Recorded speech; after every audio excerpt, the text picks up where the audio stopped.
All right. Always fun to talk to Drew. I love it. Let's just start off with the final. We know what we got: Colorado and Tampa. I mean, in this one, of course, I'm going to ask you, who you got, because Colorado, 2 sweeps, they're a wagon. Tampa's won the last 2 cups, but we haven't seen a team win 3 straight since the 80s. So my question for you is, 3 straight for Tampa, or does Corey Perry lose his 3rd straight?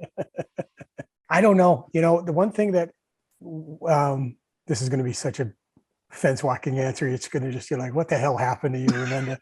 You got soft in your old age. Tampa, as my son said yesterday to me, Donovan said yesterday to me, they're really good at hockey. They know what they're doing. They never chase the game. I used to think that Steven Stamkos was a pretty boy goal scorer, bop, bop, and he was, but he's a warrior, man. That whole team is made up of warriors. I look at the way that team plays, and it's nothing fancy. It's hard work and execution. That's what it is. It's just doing the same thing that they know what it takes in order to win. They keep doing it over and over and over and over again. They never get out of pocket.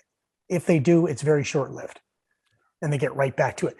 Name me a team as elite as them that chips the puck in and dumps the puck in and goes after it as much as they do.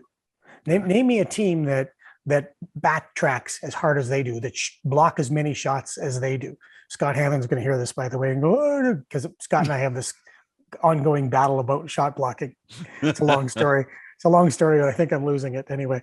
They just do everything they can to help their team win. And then you look at the guys that are scoring. Okay, yeah, their top guys score all the time, but then Sergachev and Paul and Maroon, and it just goes on and on and on. Then they're without Braden Point. Yeah. So I look at that team and I have a soft spot for it because of Rob Zettler, right? Original San Jose Shark, won a cup last year. So great. And I'd love to see Robbie do it again. On the other hand, you've got the Colorado Avalanche, who, when everybody in Edmonton were already planning the parade route down Jasper Avenue, Colorado said, excuse me, and Nathan McKinnon especially, I thought, went, there's another Mac in the game, and it's me. It was McDavid McKinnon built up, and I thought that he played with a relentless rage, trying to show people, hey, you keep talking about this guy, and well, you should, because Connor is great, but so am I. And they played at such a speed that everything, with and without the puck, they were just everywhere. And they, everybody's saying, well, they didn't, Darnell Nurse was hurt and Leon Draisaitl was hurt. And yep, you're right. And Colorado was without Girard, the number 4 defenseman. They were without their number 1 goalie, Darcy Kemper, good Saskatoon boy. They were without the last game, Nazem Kadri, and last 2 games actually, because he got it hurt. So they were out there, guys, too. But that's playoff hockey. Yeah. And the other thing I like about Colorado is, besides their speed and their skill level, and everything is at top speed, their video coach is Brett Heimlich. Brett Heimlich started his career in hockey with the Tank Patrol. Did you know that? No, I had no idea. That's so Brett starts with the Tank Patrol, but he's really good with computers, and he's a really bright guy. Timmy Hunter, Robbie Zettler, and Ronnie Wilson use him because I think they were neighbors, and so, or something like that. I'm not sure how he connected to the Sharks, but anyway, he started doing some work for Ronnie and that coaching staff. And then when Todd came in, Brett said, I want to do this. So he went to Todd and said, hey, I want to do this. And Todd said, can you skate? And he said, no, not really. He goes, you better learn, because no assistant coach, you got to learn. So Brett was out every day skating. Brett was in the room every day with Todd and that coaching staff doing video. And now this kid has gone from being with the Tank Patrol to now on the verge of winning a Stanley Cup. And it couldn't happen to a greater guy. His lovely wife, Amanda, she managed the Shark store. They're great people. They're great people. So there's a really interesting kind of a Sharks connection there. So I'm kind of torn on who I'm cheering for. on one You haven't hand, even mentioned Cogliano. I haven't even mentioned Cogs. Geez, I didn't even mention Cogs, have I? No. Tell me that if Cogs wins it, how many years in a row will he continue to send thank you notes to Joe Will and saying thank you very much, thank you very much. Yeah. Again, couldn't happen to a better guy, right? I mean, he's a hell of a nice person, and you want to see guys like that get it. So again, I gave you 0 answers, and I took up about 5 minutes of your time. That was great. But I look at it overall. I love greatness, AJ. I love dynasties. I love because Brady's my favorite player in the NFL. Steph is my favorite player in the NBA because they're great at what they do. Dynasties are hard. Ron Wilson once said, it's hard to win in the NHL. And so I kind of want to see it, but at the same time, I'd be pretty happy for Brett getting a ring. So, well, I mean, like I said, you didn't bring up Cogliano, and for me, I wasn't too familiar with the player until he got to the Sharks, but the way he would address the media in post game was so impressive to me. I mean, it didn't sugarcoat stuff, didn't blow smoke up your ass, didn't tell you that, oh, it's fine. It's four game losing streak. We'll get out of it. No, he called it like it was. So it was very impressive to me. I'm team Colorado. You know what, they won it in 25, and so I'm really but I mean, this is not, if it does have, it'd be really disappointing. You know what I mean? Yeah, when you look at Colorado, what they have gone through in order to get here, this is a team that was on the rise, but they couldn't get there, right? Yeah. How many years did we see it with the Sharks?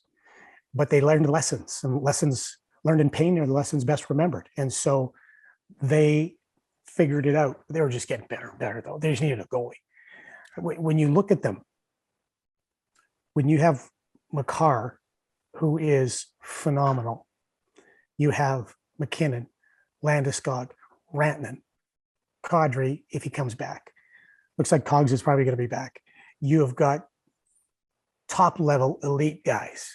But again, you look at Tampa, same thing. It's your middle guys that get it done. It's like Andrew Cogliano is one of those middle guys, one of those guys in your fourth, maybe third line, kills penalties, does all those things that you need done, can shift the momentum of a game or keep the momentum of a game. What is impressive about Andrew is that he is a veteran professional in every sense of the word. I really enjoyed it. We didn't, it's not like the old days where you're able to, go in the dressing room, talk to the guys, you stay it. And I think players and coaches loved it.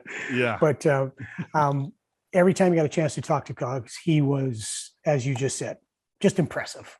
And one of those, in hockey, we say it all the time. He's a good guy. He's a good guy. I really like him. He's a good guy, but he's a good guy. Yeah. Well, and you brought up Makar. I mean, I think Yossi is the odds-on favorite for the Norris, but I mean, Makar had my top vote. Oh, I mean, geez, he's so good. So fucking good. You know what I like about him? It was in this day and age when I'm watching the NBA Finals the other day and watching the exaggerated contact that we're seeing, and we see it in soccer all the time, and we see it in the NHL now. A guy gets hit with a stick or hits him here and he throws his head back, or in last night's game when Stamkos grabbed Lafreniere for a second, Lafreniere down he went, and that ended up to be a tying goal. The exaggerated contact, we're not going to call it diving anymore because I love exaggerated contact. I think that's just a great term. I was watching the NBA and they were talking, I can't remember who they were talking about, is one of the best in the league at exaggerated contact. I'm like, wow. So what you see with Makar, when he's playing, it was game 4, and he's got the puck and he takes a little shot right about here, a little hook, and he doesn't do anything. He just shrugs it off, takes one in the chin, shrugs it off, and he just keeps going. Doesn't do any of the throw his hands back and yard sail the gloves anywhere. He just keeps playing. That's what I like about him. Well, besides the tremendous skill level and smarts too. Yeah, but boy, I feel you on that, boy. I would like to see a lot more of that come back to hockey. When I see that now. Look, I see you'll see a guy take a stick to the face. Last night, I remember somebody took a stick to the grill. Hedl from Corey Perry. Yeah, Perry gets a stick up, and whips his head back a little bit. And I'm like, okay, now that I get. Yeah. Yeah. Took it in the teeth. Yeah, exactly. Yeah. But the other ones, it's like, catches him under the arm and I'm going, what are you doing? I ever tell you I can tell you this story now because it was a long time ago. It was my first year on television with the Sharks.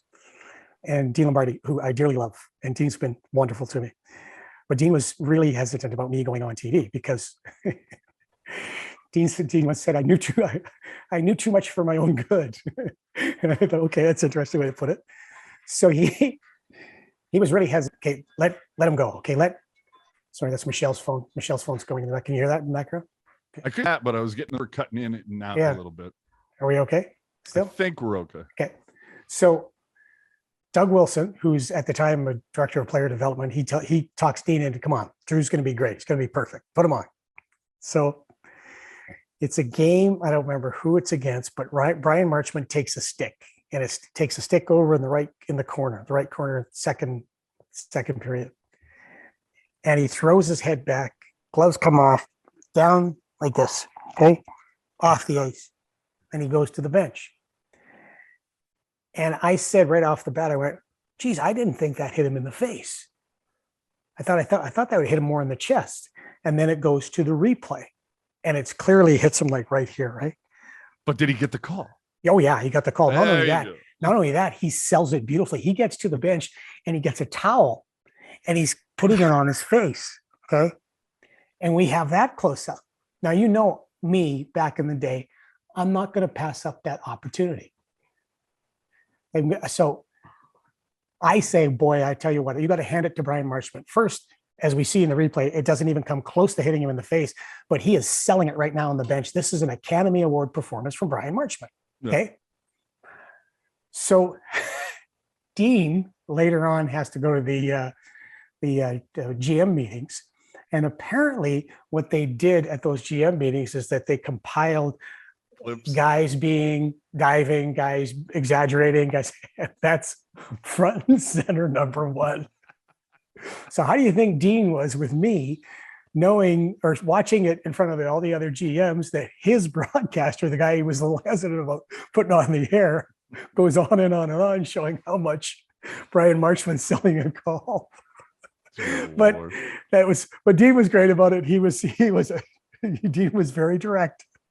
But you learn back in the day, maybe you probably shouldn't point that one out, or that's a replay we don't need to show.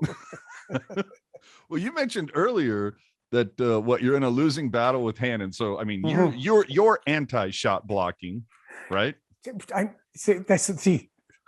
I am anti-obsessively thinking shot block is the first line of defense. And I'll go, and the reason is, and this starts way back. Remember when Adam Burish, I don't know if I told you this story, but remember when Adam Burish was playing for the Sharks? Sure. We're in Edmonton. He goes down to block the shot and he turns sideways and hits him in the hand, remember? And he gets up and the glove is off and his two fingers are pointed that way. Yes. And he's just holding them up. And I thought then, and I always thought that, why are we doing this with these guys? It's not like back in the day when the guys had the wood stick and they're shooting at 60 miles an hour. Now you're looking at it, you see it on TV all the time. Guys are ringing it up 80 plus, 90 plus. So the next day it was when I was still, with Larry Robinson was on the coaching staff and Jay Woodcroft and Todd, and they let me watch video with them. And we're watching the video the next day and I'm going, man, oh man, I don't get it. I don't understand you guys, why you insist that they have to block shots. And Larry Robinson says to me, he goes, I said, it's friggin' January or whatever it was. And Larry goes, well, because if they don't do it now, they won't do it in the playoffs. And I said, oh, shit. Yes, they will. What are you talking about? Guys do things all the time in the playoffs they don't normally do. And we start arguing. And finally, Jay Woodcroft goes, Drew, you realize you're talking to Larry Robinson about playoff hockey, right? How many rings? And I said, I know I am. I know I get it. I understand it, but I'm right and he's wrong. So, but if you, my thing is, I think playing the way that and what teams do now is we know, you drop down to where you control the middle, you give up the point shot, and you want to shut the cycle down as quickly as possible. And one of the things in giving up the point shot is that you're going to have to front shots or block shots. But instead, what has happened now, that's the first thing guys think. Instead of, the idea is you should go right out at the guy. Below the tops of the face-off circles, we teach guys to close quick, contact, separate, let's go. But instead, and if you go back to Sergachev's second goal, the winning goal in game 5, where Chris Kreider's coming out, but he hesitates, he stops. He's now away from Sergachev. Instead of going right out at Sergachev and lining up with the puck and forcing and pressuring him, he goes into more of a contained thing and stays back thinking he should block the shot. Well, Sergachev gets by him and puts the puck in the net. Yeah.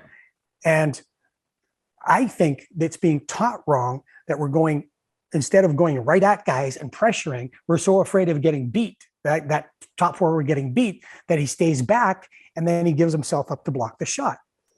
Now, I had an argument with a coach about shot blocking, a guy who loves shot blocking, okay? Because he heard me one day on TV talk about how stupid I think it is. And this coach said to me, and we had this big argument back and forth. So I said to the coach, I said, okay, I see your points. You don't see any of mine, but let me ask you one question, and then we're done. He said, okay, what? I said, if shot blocking's so important, then how come I never see teams practice it? I see you guys practice power play. I see you practice penalty kill, 3-on-2, 2-on-2, 3-on-3 low, D zone coverage, offensive zone pressure, forecheck, back check, all those things. I see everything practiced, but I don't see anybody teaching or practicing shot blocking. Why is that? Because someone's going to get killed. That's exactly what he said to me. And I went, and he looked at me and I said, if I had a microphone right now, I'd drop it and walk out of the room. And he went, I don't understand what you're talking. I said, what do you mean you don't understand what I'm talking about? I just won. But Scott Hannon, and listen, you have to, and don't tell Scott I said this. Yeah. You have to acquiesce to guys who've been there, done that, and played the game. You have to talk to those guys and understand that they probably know more than somebody that's lost 100 games quicker than anybody in the history of the National Hockey League and the coaching staff, and who's now a broadcaster. Those who can't teach, and those who can't teach broadcast. Yes. So when Scott says you have to block at all costs, I disagree with the all costs thing. There are times I think you've got to just let the goalie see it. He's got a lot of equipment on and he gets paid $6 million a year. He's probably going to see it. Sure.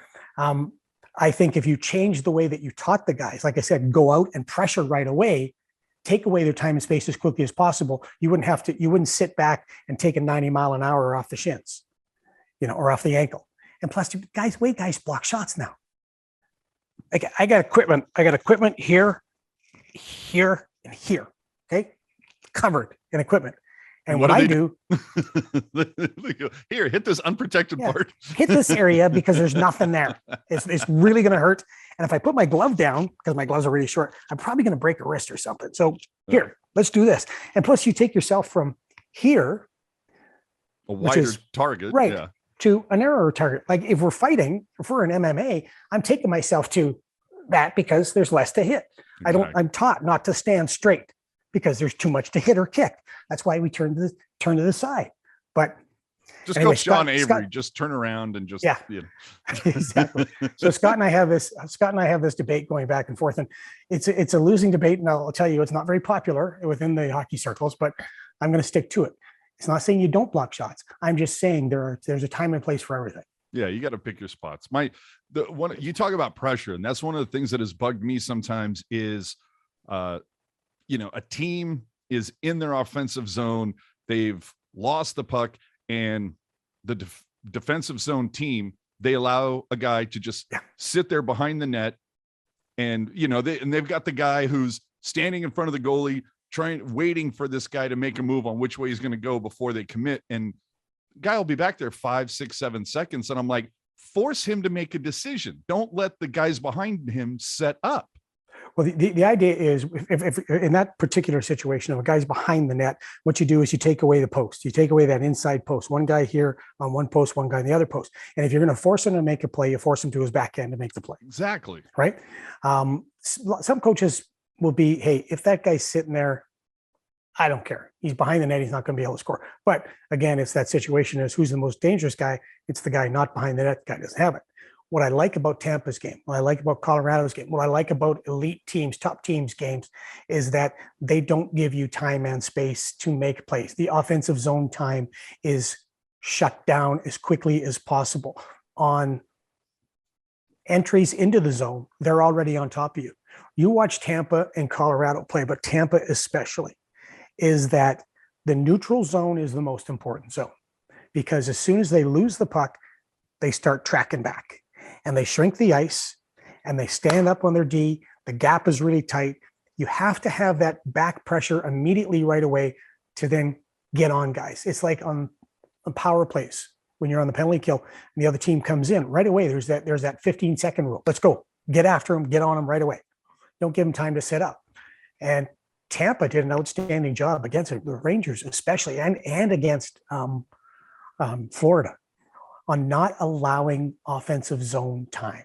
They shut it down. They protect the middle, and there wasn't a lot of cycle game going. There wasn't a lot of offensive zone time going for the opposition. And then they're on their way. So I agree with you. One of the things that I'd like to see the Sharks do next year, and a lot of it has to do with who you got in the lineup, of course. Everything has to do with who you got in the lineup. Yeah. But that's something that Bob taught and practiced and worked on a lot. And that's something that they want to improve on is shutting down the offense or the offensive zone time or the defensive zone time for them, standing the time in their own zone, of course, increasing their offensive zone time. But without a doubt, if you're going to play in this game now and you're going to be successful in the NHL, you've got to be able to take away everybody's time and space in the D zone, spend as little time as possible and out the other way. Like Daryl Sutter talked about it in just before the playoffs. He was asked about defensive zone hockey. And Daryl, I love Daryl. He's five guys. Yeah, five guys. Daryl talked about it's not about D zone, neutral zone, O zone. It's about checking. When you have the puck and you lose it, you have to work as quickly and hard as possible to get it back because checking leads to puck possession. Puck possession leads to scoring chances. And that's what good teams do. They check. And you look at Tampa last night. My goodness me, they were dynamite, just relentless. They made New York look like they were in slow motion. They really did. When that's hard to do considering how quick New York is. Yeah, I mean, and it's not like they don't have some key pieces on that. Whether Breadman, oh God, who's the long-haired guy? Zibanejad. Gee, I like him. What's Ottawa thinking on that one, eh? What was Ottawa thinking on that one? Like Mika Zibanejad's great. Chris Kreider has become a superstar. He's always been good. Well, Luke Fox. It's always fun to I don't want to say revisionist history, but it's I do it all the time. Yeah. But it's always fun to go back and look like Barabana for Suomela. What the fuck was Toronto thinking? Yeah, exactly. Right. Look at the Drouin trade for Sergachev. How'd that work out?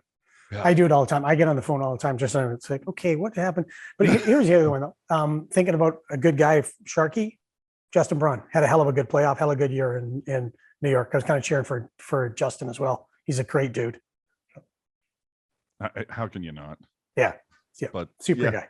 I was pulling for New York, but again, Tampa just amazing the way that the championship blood, if you will. Yeah. So let's let me ask you one more thing too about the playoffs before we get to the Sharks.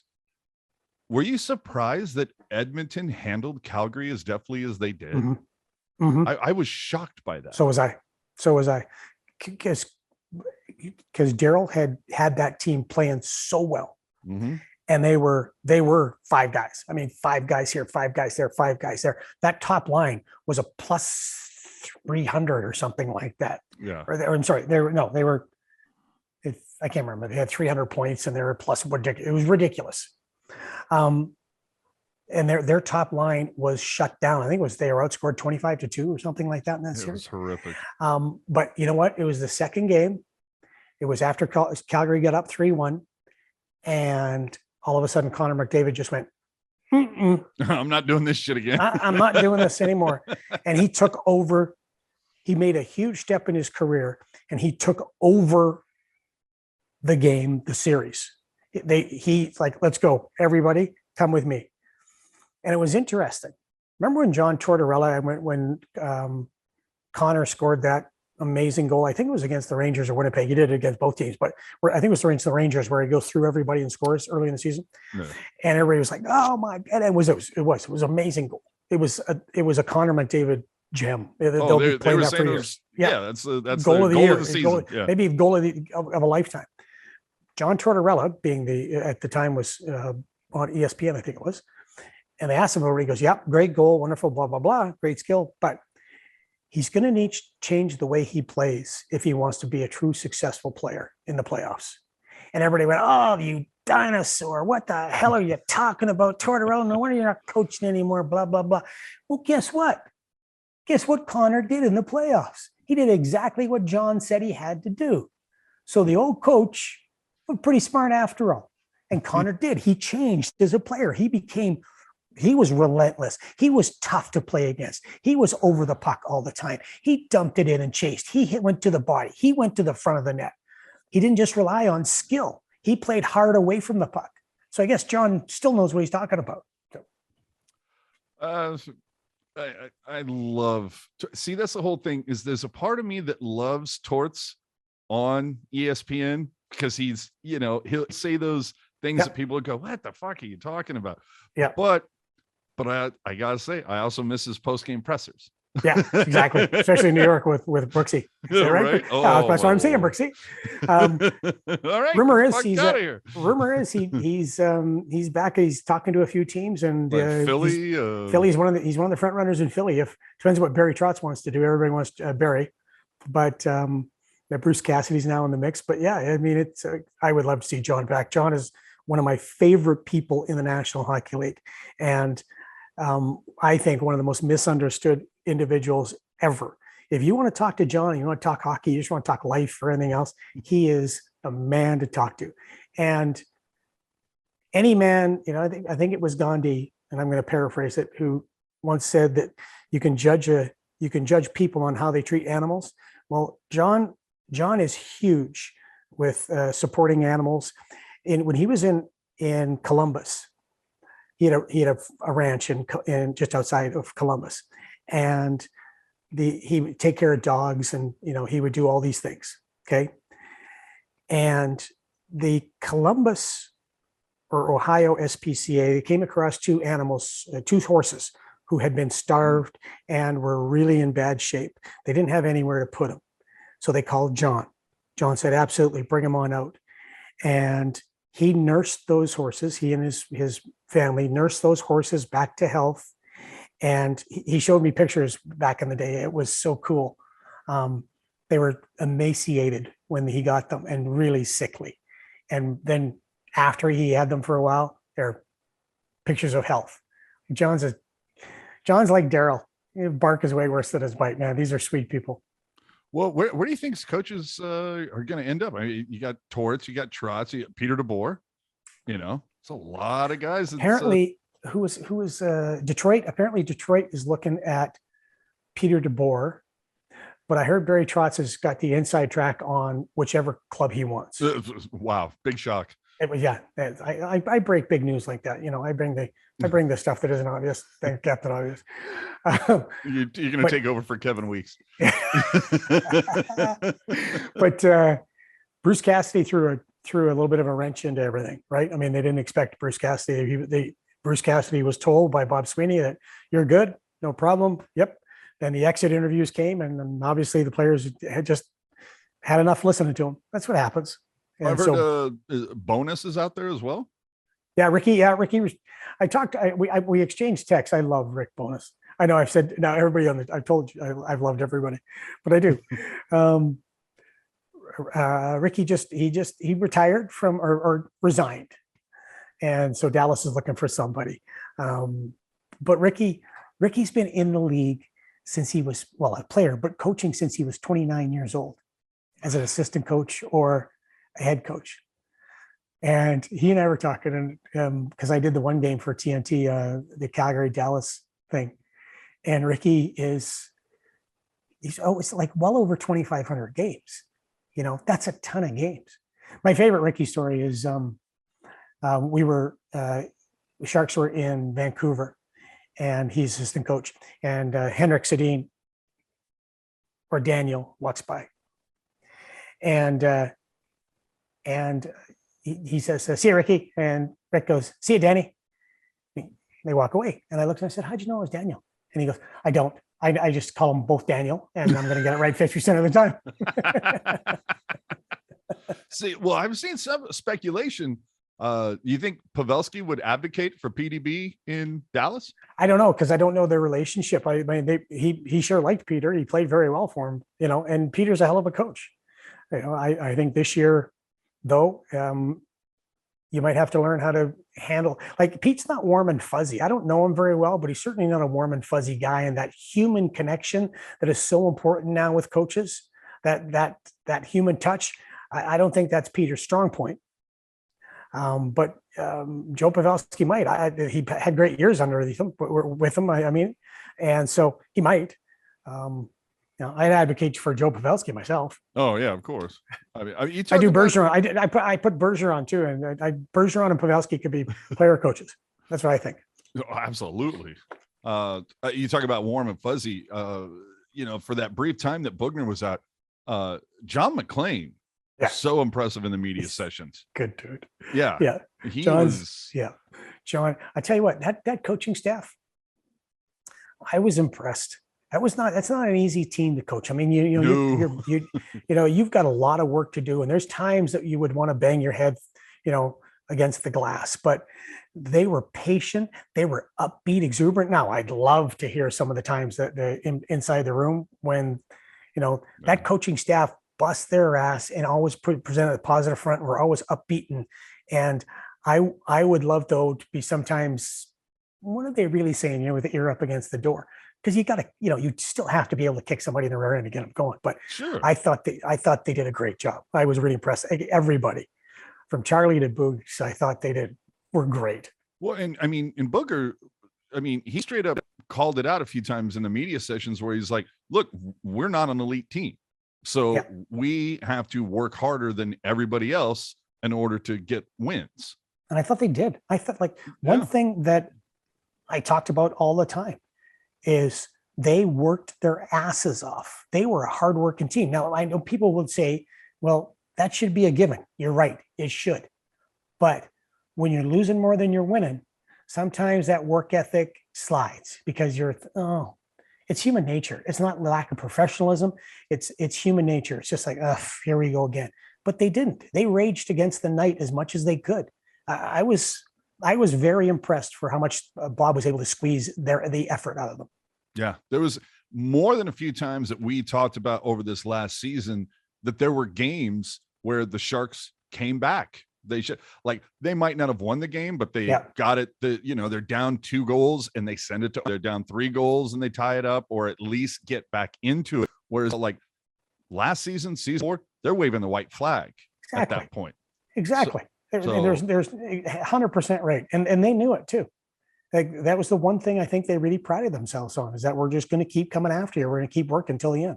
And that's a building block. That's a non-negotiable. This is what we have to do. And that's something that I think, if you look at what's coming up to the future, that's one of the building blocks, is that we are not going to quit. We are going to keep playing no matter what. Relentless is a great trait for a good team. All right. So let's then move on to the Sharks. So first off, Sharks are still looking at GM candidates at this point. How'd your interview go, by the way? It was short, just like me. It's like it was short. That's a job I would not want. We're not just for the Sharks, any GM job. I think it's a thankless job. But it's really a huge change when you think about it. You had Jack Farrar, who was there for a year, and then you had Dean for a long period of time, and then And for that first year with Dean, it was Dean, Chuck Grillo, and George Kingston were kind of the three-headed monster. Didn't work out very well. But then Dean came in and did what he did and laid the foundation. Doug took over. And 19 years with Doug. 19 years. Yeah, it's amazing. It's amazing. It really is. And now it's a new path, a new direction. And I like the fact that they're taking their time. People were like, what about the draft? What about the draft? Well, Tim Burke's got the draft. I mean, the draft is all about the scouts. Exactly. Yeah. Yeah. Doug and Joe Will, and Doug Jr. and Joe Will, but Tim Burke especially. That's his job. They've got that. The GM goes there and he's the guy who gets to walk up and go, yeah, and then GM's going to be pissed at me now. And you announce the name and you look nice in your suit. Of course. But you're right, because I see it so much. Scouts do the work. Yeah, I see so much of this on social media. Like, I can't believe the Sharks are dragging ass and they haven't found a GM. And I'm like, would you rather them knee-jerk react and take the first guy and not do due diligence? Right. Do you think that they haven't been looking at this draft for months and months of Of course they have. Preparation has been done, but people, no, I want to see the white smoke over the building. We have to name a new one. It's like, take a breath. What I like about San Jose, what I like about the Sharks, Doug Wilson, Jonathan Becker, Hasso Plattner, if they hire you to do something, they expect you to do it. Yeah. And Tim Burke has been doing this for a long time. He knows what he's doing. He's got this. They've got this organized. You're really, no offense to any general managers out there, you really don't need the GM for the draft. They're going to be fine draft wise. And you look at the last three drafts, I think Junior has more than impressed. Yes, absolutely. Absolutely. They've done their job. And so I'm not worried about that. You want to find the right guy.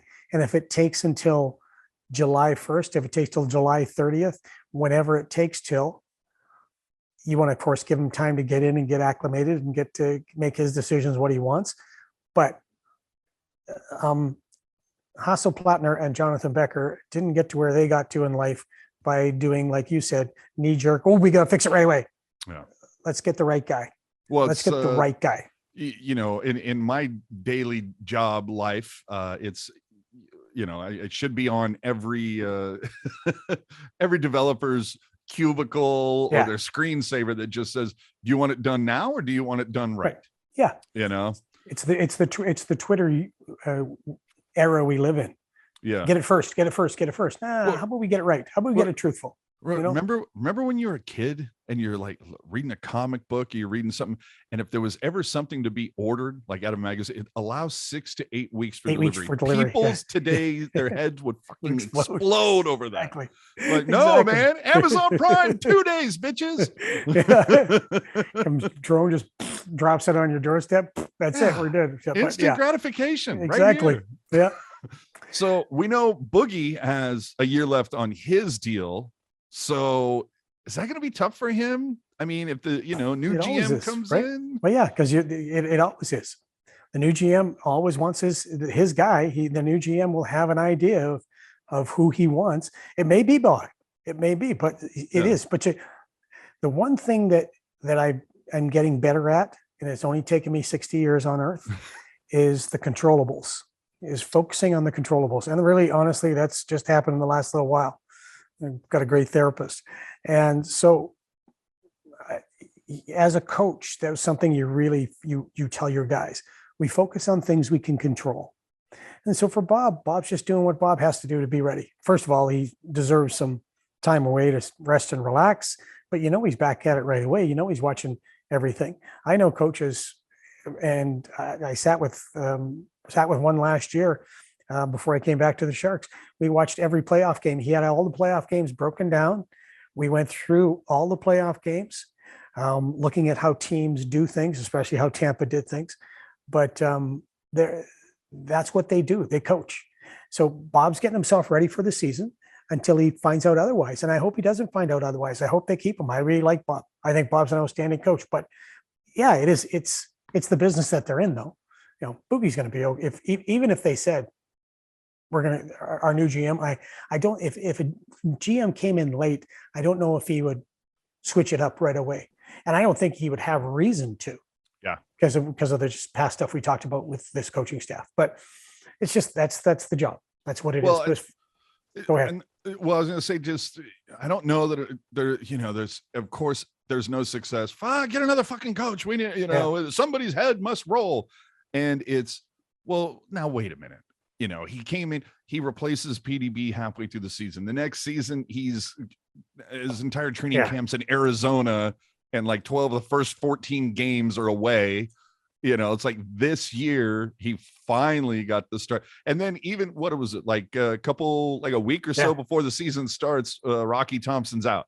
Yeah. It's like, so it's just like, and you have the Kane thing and everything else. So, so when you look at, like, again, I'll go back. I just think Bob's a hell of a coach. I think he's a hell of a human being. I really like that coaching staff. I think they did a bang up job. Of course, they will tell you that they need to do more and they need to do other things. And they're right. But I was really impressed with them. They pushed as many buttons as they could.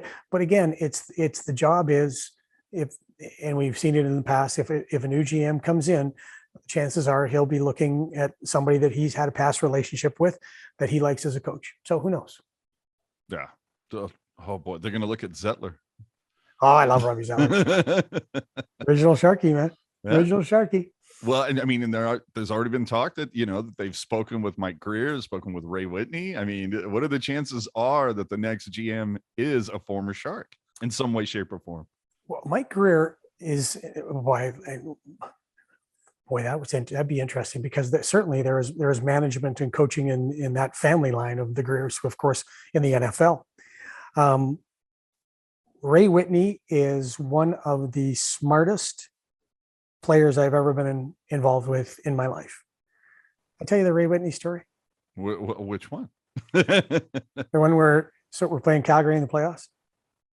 And we're going into game 6. We're down 3-2, of course, in that series. And we had a coaches meeting. Kevin sends everybody away before game 6, like the day before. Everybody get out of here, come back at 5:00. We're going to sit down and how do we keep this season going? Come back with your best ideas. So we all bugger off for about an hour and a half, and we come back and we sit down and we're having a discussion about what's got to go on. And one of my things was, because I was upstairs at the time with being the vidiot. And I said, you need me on the bench. I worked for Dave King, who was coaching Calgary at the time. I know Dave King. I know what he's doing. Plus the bench is dead. I can see the bench is dead. You need me on the bench. And so we talked about all the things. So Kevin came to me the next day, said, okay, you're coming on the bench. I went, yes. So it was all bullshit what I was saying. I just sold it. So I get on the bench that game 6, and I am a cheerleader. Okay. Get it out. Chip it. Help him. I'm like this. Witz comes back to the bench after one shift where they spend an exorbitant amount of time in our zone. Witz comes back to the bench. He's furious. And he goes, JD. I went, what? Because James Drew, he called me was JD. I went, what? He goes, shut the fuck up. We can hear you. You're the only guy we hear. We know we got to get it out. We know. Thanks. They're on top of us. We know we got to help out. He's screaming at me on the bench. And he's just like, shut up. Just shut up. He's just beside himself. I went, oh, okay, Witz. Okay. So I calmed the hell down. Game goes on. He scores a big goal in the third. Okay. Big goal in the third. And it comes back to the bench. Crowd's going crazy and blah, blah, blah, blah. Everything's high-fiving each other. And I just, he's sitting right in front of me. And he turns and goes, okay. So that boy, go, okay, way to go. Shaking him. That's solid. But it was a really good lesson. It was a really good lesson. That is, if you're a cheerleader, you're freaking done. You're not a cheerleader on the bench. If you're a coach, you're a coach. Yeah. So act accordingly. It was a really good lesson. But it was a good one. It was a good one to learn too. Well, what was the Larry Yanov story? Tell him it only is going to fucking work. Yeah. You go, Drew. You don't work hockey. You play hockey. Okay. Thanks, Igor. Well, there's obviously going to be roster changes over the summer. Let's start in net. I mean, who do you think is out the door? Because they're not going to carry 3. So, I mean, what makes most sense? It's way above my pay grade. You know that, AJ. But I don't know, but I tell you what. I thought Kakkonen was most impressive, although Reimer had a hell of a season, not to take anything away from him. And, because you hear Brody talked about the state of the Sharks a couple of weeks ago. He did a cast, and it was starting the season. It was the mindset of kind of having the 1A, 1B. We're going to have Hill. We're going to have Rimes. We're going to have Hill. We're going to have Rimes. And then whether it was a COVID bug or it was an injury thing or whatever, then it was Rimes, Hills. So at this point, I mean, maybe did Hill, between injury or sickness or illness is probably the better way to phrase that. Yeah. I think he's starting behind the 8 ball. Yeah. I thought like James Reimer was, to me, he was fantastic. Super. You couldn't have asked for James or anything more. I'll tell you, they send out the media vote thing, right? For player and media, good guy and blah, blah, blah. But mine too. Team MVP, I had Reimer. I had Reimer at number 1. Yep, I agree. And you can go Hurdle, you can go Meyer. Yeah. But James was James. He was fantastic, and plus he's a veteran. Plus he's a leader. Plus he's an outstanding person. I don't know Capo. I we'll see. I think there's some raw skill and talent there.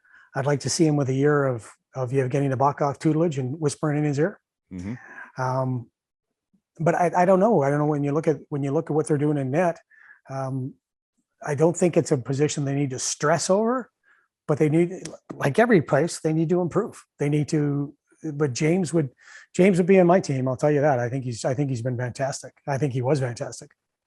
So then I move out to the blue line, which of course, what are you going to do? You're set at blue line. Really, when you look at it, contract wise and the way that some guys played, what are you doing? Yeah, right? But did you watch or hear Brent Burns's exit talk with the media? Because I've never seen him that kind of. I don't want to say like on the fence or wishy-washy, but he certainly didn't seem committed to being a Shark next season, for lack of a better way to phrase that. It was how many more years has he got left in his contract? I think it's 3. Yeah. Okay. I'm going to go to, it's like you can play with this boy and be close to his ranch if he goes to Dallas. Start firing those pucks. And hey, that gives Klingberg an exit strategy, right? They bring in Burns. Certainly does. Listen, it came out, of course, that they were exploring trades with Erik Karlsson and Brent Burns, and they should have been.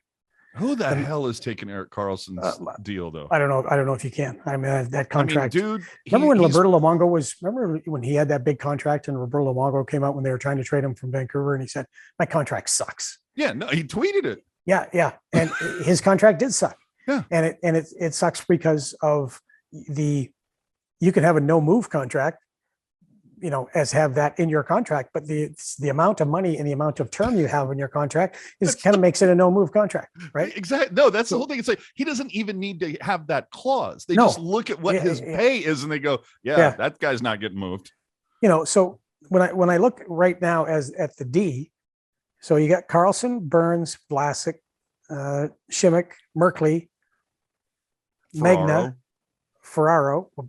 Geez, I like that kid, boy. And Nicholas Milosh. Don't forget about Knizhov. All right, Knizhov is there too, and Milosh. I said Milosh. Oh, okay, yeah. So Gannon Larocque. Right. So whatever you're doing, it's going to take some finagling one way or the other if you're going to try to move guys out. I mean, there are certain options. I mean, Brent Burns would bring back a valuable amount of players and talent and prospects without a doubt. But would the Sharks have to eat a little salary? Oh, yeah, sure they would. Yeah. But it depends who you trade them to. But there's not a lot of room. Like if you look at what teams are doing out there as far as their contracts go, there's not a lot of room for teams to be able to take on contract money. It's tough right now in the NHL. You spend to the cap. Arizona. yeah, exactly. But you spend to the cap. So But D wise, I don't think they're going to. Well, it will take some work to change that up. So a lot of fans have been clamoring for the buyout of one Marc-Edouard Vlasic. Oh. Now, if you listen to Joe Will towards those exit interviews, he seemed very, I don't know, just that he thinks that Vlasic's going to have a rebound year or whatever. For me, I think it's a year too early to consider buyout. And if he has another subpar year, I'm like, you know what? Make him the highest paid seventh defenseman in the NHL. I don't care. Yep. But I think it's too early to buy him out when you know how long that penalty is going to be stretched out for. But yeah, but you know what is, so this is going to be boring because I absolutely agree with you.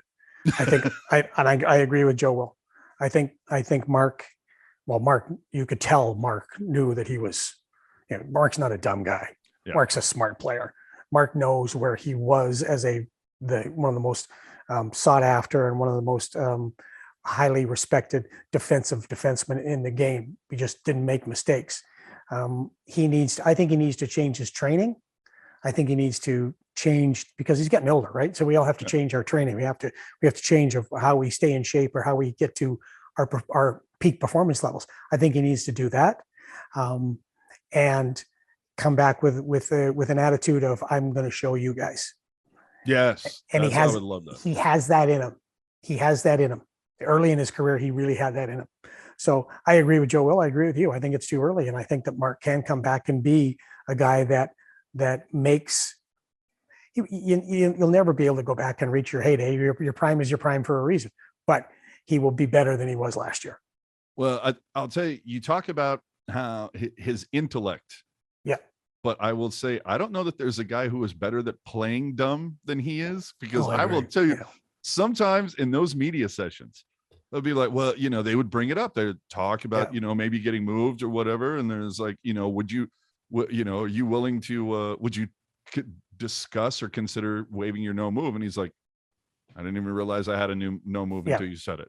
Yeah. Everybody, bullshit. Yeah.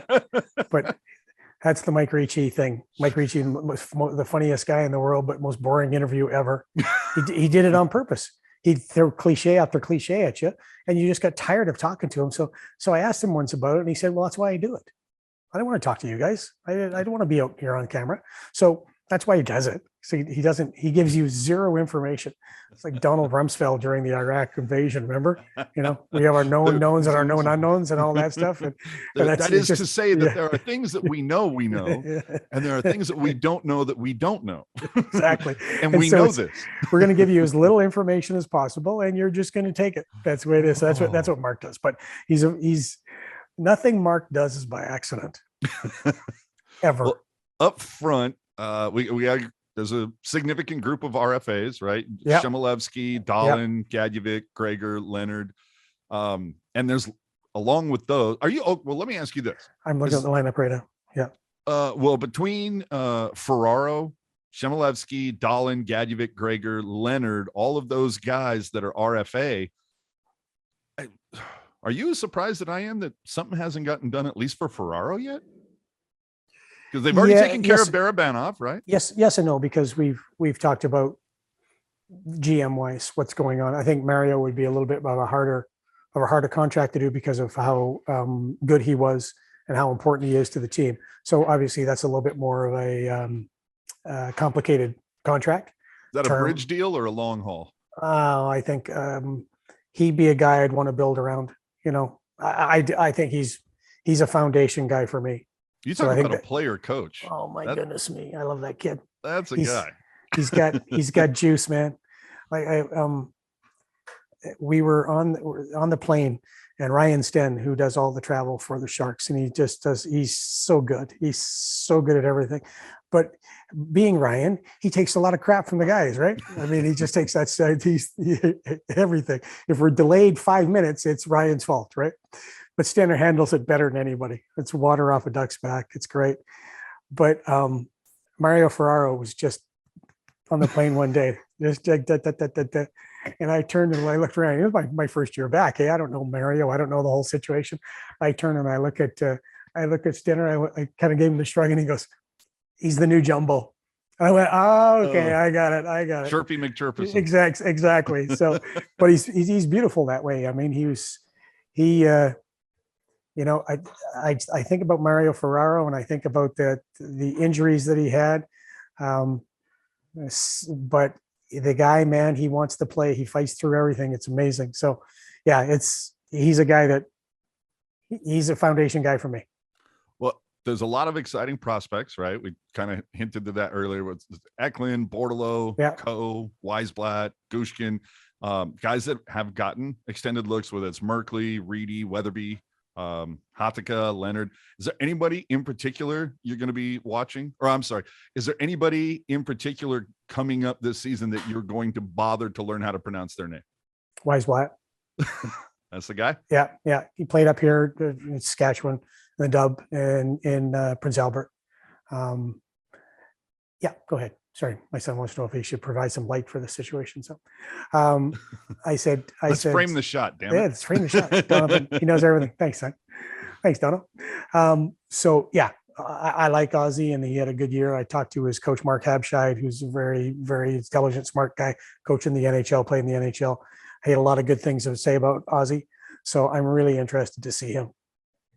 How impressed were you with Bortolo with the limited time that he had up? Oh my goodness, kid's got game, right? Does he remind you maybe just a little bit of Korolyuk, just based on stature? But oh yeah, there's a good comparison. Yeah, but way to move, play without fear. Yeah, what's right? Okay, I've done this. I don't care who I'm playing against. I'm playing. He was so impressive. And the other guy I really liked was Noah Gregor. Noah figured it out. It's a hard league to figure out, right? I mean, it's a tough league. But Noah figured it out, and you could see it game after game after game. Near the end of the year, say the last third of the season, he was one of the better Sharks consistently game in, game out. Just couldn't fucking score. Yeah. You get the Sean Donovan. You know, yeah, you look at the stats at the end of the game. Leading SOG, and you're like, God damn! When this kid can find the back of the net, he's going to be a lot of fun. Shoot and go to the net. Shoot and go to the net. Pull the paths, man. Shoot and follow. Shoot and follow. Shoot and follow. Right. Make yourself a goal scorer. Well, easier said than done. Of course. So let's cycle away for a second here. We saw you come back a little bit more this season. So, or will we see even more of you next season? Oh, God, do you really need to see more of me? Absolutely. It was AJ. I will tell you this, and I said this after a while. I came back to the Sharks, and it was honestly the best year of my life as far as my career goes. I think if you work for the San Jose Sharks for any extended period of time, I said 10 years, you should have to leave, go work for somebody else, just so you know how damn good you've got it in San Jose. Because where you live, the people that you work with, I can say this without hyperbole or exaggeration, they are the best people I've ever been around in my life. Besides my family, well, they are my family. The fans, again, I've told you this before. I don't know what I did. And I guess I shouldn't question it, but they have been so good to me, and I don't know what I did to deserve that, but I'm so thankful and grateful for it. This year, I came back and I wrote on my game sheet every day: be humble, be grateful, be thankful. Are you stealing notes out of Baker's notebook? No, Baker's stole out of me. No, it's good. I just those are the things I just wrote just to myself. Because listen, somebody asked me what happened before. I was an egotistical asshole. That's what happened before. I was Drew friggin' Remenda. I was big head. Here, which Emmy do you want me to show you? I watch video with the coaches. Todd McCullen's a friend of mine. I know what's going on more than you know what's going on. I was a jerk. I really was. Now, it takes humility sometimes, is like I told you earlier, lessons learned in pain are lessons best remembered. That was a painful lesson. And I was gone for a long time. And how many guys get a chance to come back to the team after being gone that long? Well, and it seemed like I don't know, like a slow burn where it was kind of like, okay, we'll do some hits pre and post game, or Yeah. you know, some stuff Yeah. there in limited doses. And then this year it was kind of like, okay, we'll do some pre-post stuff. At one point you carried it when Brody was like on to the A's or Yeah. whatever. And Yeah. you know, I carried it. hosted twice. Yeah. Yeah. Hosted twice. Yeah. So there was that. And then By the way, plus, Brody makes it look way easier than it is. I hate to say it, but Brody's really good. Oh God, I sucked the first day. It was so bad at it. Second day I was better, but I was so bad at it first day. Well, yeah, you know what? It grew into more than we thought it was going to be, but some of it had to do with COVID. Some of it had to do with scheduling. You know, we didn't travel and stuff like that. I was one of those guys that didn't get sick. I was one of those guys that didn't catch the virus. And I was one of those guys also. I was available. I don't have a young family anymore. My boys are 25. My daughter's 30. I've got a granddaughter now. Michelle is more than happy to see me get the hell out of the house. So you and Hasso have patched it up. Is that what it is? Well, it was more, he was gracious and, magnanimous and letting me come back. Jonathan Becker had a lot to do with it. Scott Emmert had a lot to do with it. Doug Wilson had a lot to do with it. Danny Ruzanowski, Randy Hahn, Brett Hedican, Sean Madison. I owe a lot of people, AJ. I will never forget the kindness that has been shown to me. And like I said, I've so proud to be back as a San Jose Shark member. Can I tell you a funny story? Sure.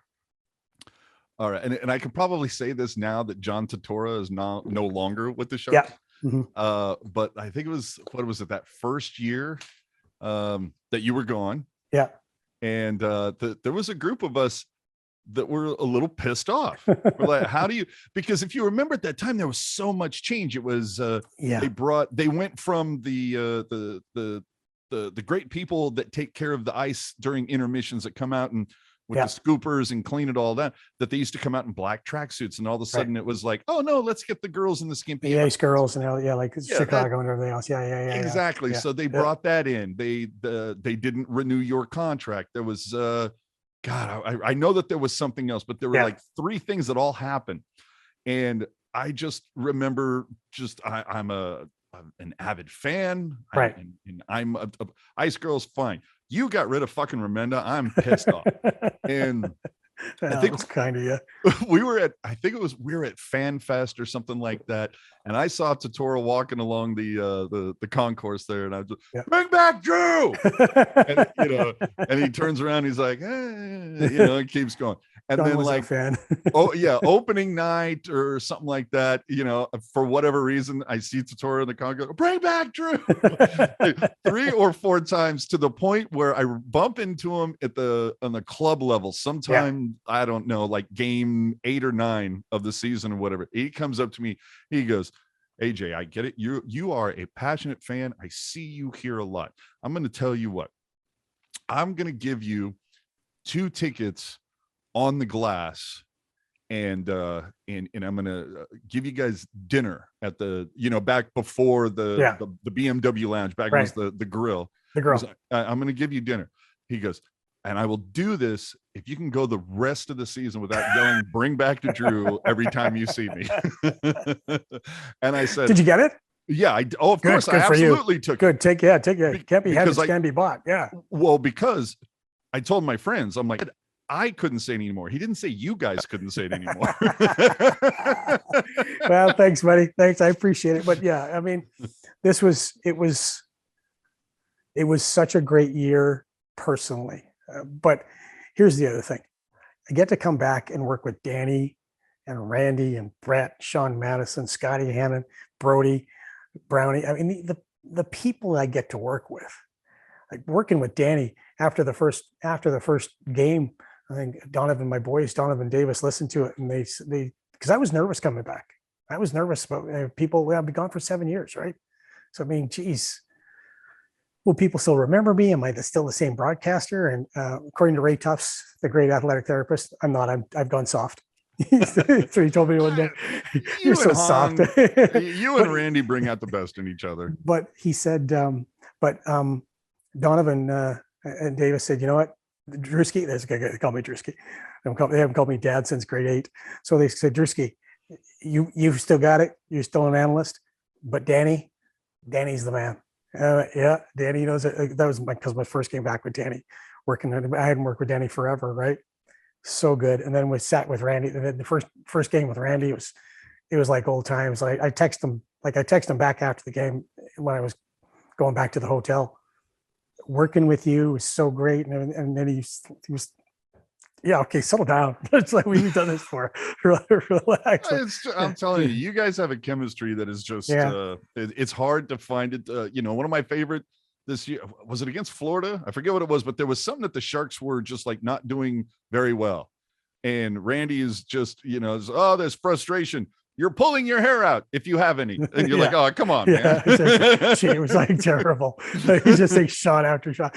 But you know what the other thing was? Is we're standing there. We're doing our stand-up. And we're standing there and I look at him and then I look down and I look back at the camera and I look back down at his shoes and he goes, what? I said, am I shrinking? Like, you're freaking taller than me. And he goes, I've always been taller than you. Like, no, like, what are you wearing lifts? What's going like, and you like, I'm now when we're together, like I am like, I got good posture anyway, but I'm like really up now because I don't have much going for me now anymore. So it was that part was, I at least thought we were the same height. He's still so damn good looking in the tan and the gray hair now. He looks so damn good. Devilishly handsome that he is. So. Right. Oh God, what a beautiful woman. What's Andrea? Yeah, Andrea. Yeah. Yeah. The puff cake or the cupcakes. Oh yeah. My Lord. She's so sweet. She's way too good for him. He has outkicked his coverage. Without a doubt. No, he's punching up. Yeah. We all, hey. Right. Yep. Yeah.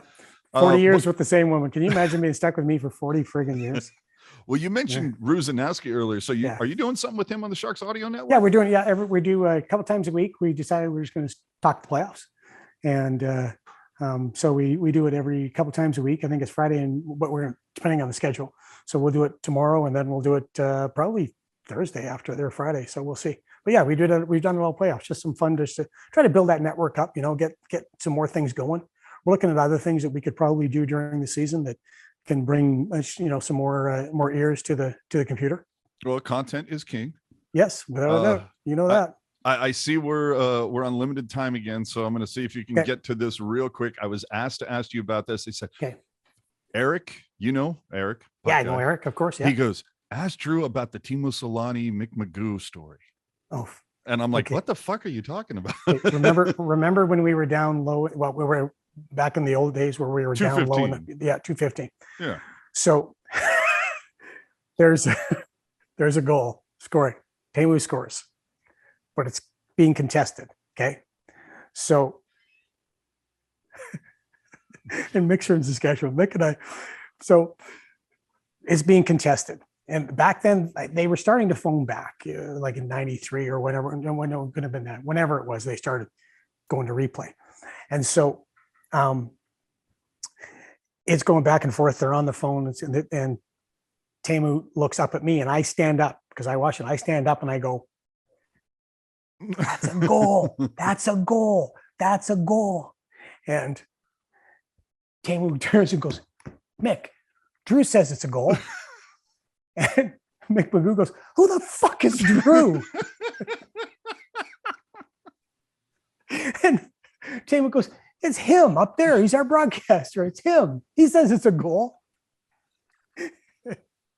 And Mick goes, well, I don't give a shit what he says. Of course he thinks it's a goal.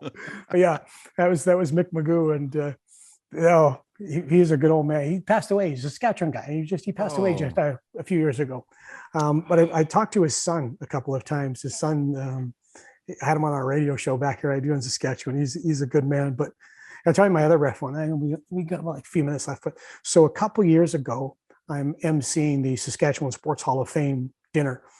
Peter McNabb and David McNabb, their father was he's from Saskatchewan, Watson, Saskatchewan. He was in. Ed Van Imp was in, and Brad Watson, former referee, was in.